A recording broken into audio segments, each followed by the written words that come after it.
birthday to you. Happy birthday to you. Where's your gift? That's a gift. Got a horn for honking. Ta-da! Wow! What did you say, Paeng? Thank you, Kuya. Oh, give it to Paeng. Put it on his lap. Kuya. Kuya. Sorry, Muffin. Kuya naman, nag-watch na ng telly.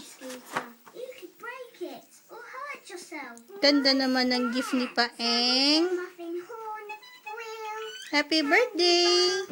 Let's Muffin. Happy birthday! Sorry, sis. Eat ka na today, ha? The answer is no. Maybe Okay. when you're older. Oh, Muffin, no, like. Hello, my little chickpeas. Hi, Mum. Playing nicely, I see. Kuya. Samuel, Hi. would you mind helping me with these groceries? Sure, Mum. Now remember, Muffin, please don't ride my